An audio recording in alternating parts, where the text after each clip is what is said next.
We've been talking about the upcoming hate crime hotline that the state of Washington is launching, and they're all dead set on. They have the Domestic Violent Extremism Task Force, which was a brainchild of Bob Ferguson, which, as you know and as we've been covering, seems singularly focused on right-wing extremism, which almost doesn't exist in Washington. And they start all these meetings by introducing themselves with their gender pronouns and then talk about how bad white people are and Christian nationalists and all this stuff. And it's like, and doing it literally while Antifa is rioting in downtown Seattle. Totally ignore that. Totally ignore the 15 plus years we've had of frequent left-wing extremism. So it's totally a farce. But the thing is, and our concern has always been, that they're just going to keep growing this and expanding it as a way to target conservatives. And one of the mechanisms that will allow them to do that and dedicate more funds is their hate crime hotline. So the hate crime hotline, which has been in the works, is now officially up and running, okay? It says, report hate, get support. Whether it happened to you or to someone else, you're not alone. We're here for you to report hate and get the support you need. Let me give you this number, shall I? 1-855-225-1010. 1-855-225-1010. And you can report a hate crime online via the state's hate crime hotline. Now, what do you think is going to happen here? Because there's a couple things that are important to understand about this hate crime. This is not a police response. This is not someone deciding, I was the victim of a hate crime, I'm going to report it to police so police can investigate the hate crime and get to the bottom of it. Because if you were really the victim of a hate crime, isn't that what you would do? There's already a hate crime hotline. 911. 911. So why do we need a separate hotline to report a crime, a specific type of crime? Well, because this isn't about getting to the bottom of these alleged hate crimes. This is about stacking the numbers. This is about inflating hate crime numbers so that they can justify spending more money on things like their farce of a domestic violent extremism task force, so that they can justify pushing laws to restrict speech, to criminalize speech, to go after conservatives. This is what the hate crime hotline, it says, if you click on the About More. So it says the hate crime and bias incidents hotline is where you can report hate and get support. The line is to support victims and help track hate crimes and bias incidents. We want to support people who've witnessed or been the target of hate crimes and bias incidents, refer people to services that can help. We are not the police, and we do not report to the police without your permission. And here's the key one. Inform Washington's legislature, governor, law enforcement, and community about the extent of the problem. There is no standard when you call this hate crime hotline, and they say it here. They don't work with the police. They'll refer you to contact the police if you want to pursue criminal charges. And they go through in this website, and it says, click to learn more about what happens on the hotline. And they'll go through basically how the conversation will go.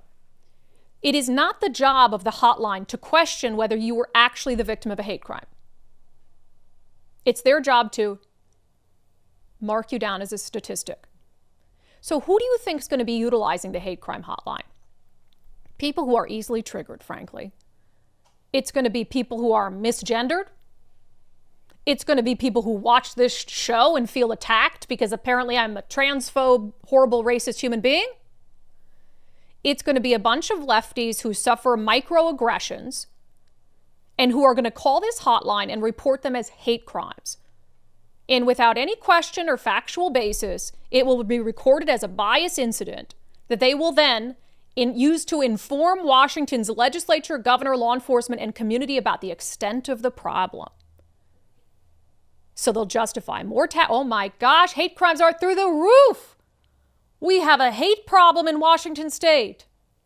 One of the most supposed to be tolerant places in the world. But of course, there's one side that has become incredibly intolerant. I mean, gosh, you have a Trump bumper sticker on your car? Beep, beep, beep, hate crime hotline. That's going to happen. You don't think that's going to happen? So now all of a sudden, give it a year, 2 years, our hate crime numbers will be through the roof. Now, never mind that a lot of them don't actually qualify as hate crimes under law. But as far as the legislature is concerned, boop, mark one down. So this will be used to go after people like you and I. Make no mistake. People who speak out against radical gender ideology, who don't want boys competing against girls. Hate crime, hate crime, hate crime, hate crime. So here's what we're going to do, because we have to do it.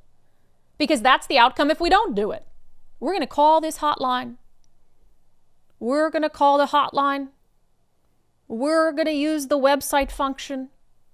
And we're going to start reporting hate crimes and bias incidents. Like, for instance, the attack on Cam Higbee outside the federal courthouse, which was absolutely motivated by hate. That's not even an inappropriate use of the hotline. We know there are far more hate-fueled incidents perpetrated by the left and the right in Washington state. It's not even close. You think about every Tesla that was vandalized. You think about every synagogue that was vandalized.